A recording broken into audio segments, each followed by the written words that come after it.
আপনি দেখেন আপনার স্ত্রী এবং আপনি শুয়ে আছেন পাশাপাশি, আপনি একটা মোবাইল টিপতেছেন, আপনার স্ত্রী মোবাইল টিপতেছে, কে কখন ঘুমাইতেছে কেউ জানে না, কেউ জানে না। কারো প্রতি কারো কোনো ভালোবাসা নাই, কারো প্রতি কারো কোনো আগ্রহ নাই, কেউ কারোর সাথে সময় কাটায় না, কেউ কারো ব্যাপারে কনসার্ন নয়। এভাবে আমরা আমাদের নিজেদেরকে তৈরি করেছি।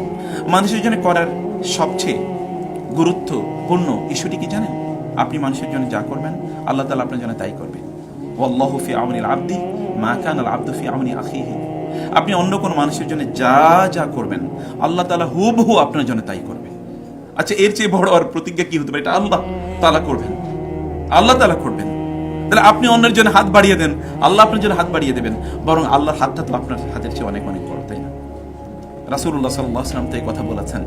যদি আল্লাহ তাআলা বলেন, যখন আমার বান্দা আমার দিকে এক বিগত এগিয়ে আসে তখন আমি তার দিকে কি এক হাতে এগিয়ে যাই, যখন আমার বান্দা আমার দিকে হেঁটে আসে আমি তার দিকে কি করি? দৌড়ে যাই। এটা আল্লাহ বলেছেন না? হাদিসে করছি তো, বুখারীর হাদিস। আল্লাহ তাআলা এগিয়ে দৌড়ে যান। আল্লাহর দৌড় আর আপনার দৌড়ের মধ্যে পার্থক্য কি?